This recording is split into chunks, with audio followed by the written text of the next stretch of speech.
Assalamualaikum warahmatullahi wabarakatuh. Kami dari kelompok 7 ingin membuat tugas akhir final dengan MK Ekologi Administrasi Publik. Itu judul kelompok kami, struktur perubahan dalam sistem ekologi. Kami dengan anggota saya sendiri, Al-Fadadi dan kawan sebagainya saya dengan nama baik, kami akan membahas struktur perubahan sistem ekologi.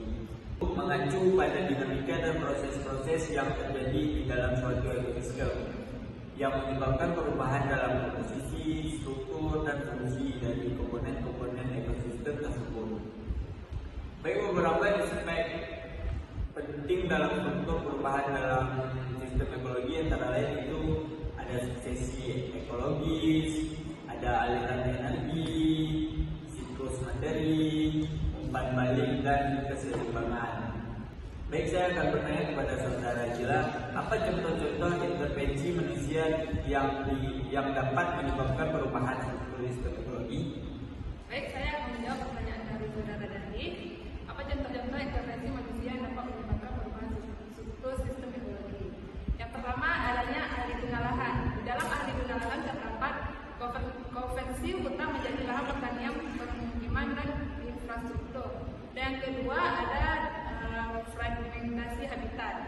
Di dalam fragmentasi habitat terdapat pembangunan jalan, rel kereta, atau pembagian lahan menjadi petak-petak kecil. Dan yang ketiga ada introduksi spesies asing. Di dalamnya terdapat masuknya hama atau penyakit baru akibat perdagangan internasional. Dan selanjutnya, bagaimana perubahan struktur sistem ekologi dapat memenuhi keseimbangan lingkungan. Jadi yang pertama adanya perubahan komponen biotik. Di dalamnya hilangnya atau penurunan populasi spesies kunci seperti predator, polinator, atau spesies yang mendominasi dapat mengganggu aliran energi dan siklus materi dalam ekosistem.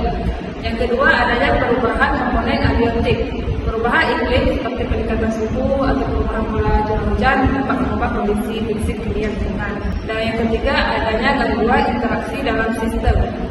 Perubahan aliran energi atau siklus materi dapat mengganggu keseimbangan produktivitas ekosistem dan hilangnya interaksi antar spesies seperti hubungan predator, mangsa, atau simbiosis dapat menyebabkan perubahan struktur komunitas. Dan yang keempat, umpan balik yang tidak seimbang. Perubahan pada suatu komponen dapat memicu perubahan yang semakin membesar pada komponen lain melalui umpan balik positif. Umpan balik negatif yang terganggu dapat menyebabkan sistem ekologi kehilangan kemampuan untuk kembali ke keseimbangan. Selanjutnya, kemudian yang ketiga pertanyaannya, bagaimana perubahan struktur ekologi dapat mempengaruhi layanan ekosistem yang penting bagi Indonesia? Perubahan struktur ekologi dapat mempengaruhi layanan ekosistem yang penting bagi Indonesia melalui beberapa mekanisme berikut. Yang pertama, adanya penurunan penyediaan sumber daya. Itu hilangnya keanekaragaman hayati dapat mengurangi ketersediaan sumber pangan, kayu, obat-obatan. Kemudian yang kedua ada gangguan regulasi lingkungan. Itu perubahan struktur vegetasi dapat mempengaruhi kemampuan ekosistem dalam mengendalikan banjir, erosi, sedimentasi, dan bahaya alam lainnya.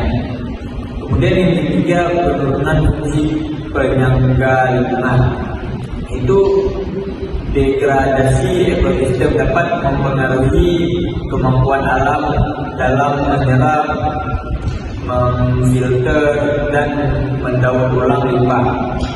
Kemudian yang keempat ada gangguan fungsi budaya dan rekreasi. Itu perubahan bentang alam dan ekosistem dapat mengurangi nilai estetika, rekreasi, dan warisan budaya. Kemudian yang kelima, penurunan ketahanan sosioekologis. Itu hilangnya keanekaragaman hayati dan degradasi ekosistem dapat mempengaruhi kemampuan masyarakat untuk beradaptasi. Dengan demikian, perubahan struktur ekologi dapat disebabkan oleh aktivitas manusia dapat secara signifikan mengurangi kemampuan ekosistem dalam penyediaan layanan penting bagi kesejahteraan manusia. Menjaga keseimbangan ekosistem menjadi kunci untuk mempertahankan keberlanjutan lingkungan dan sumber daya alam. Baik, hanya sekian video dari kelompok 7. Kami akhiri. Assalamualaikum warahmatullahi wabarakatuh.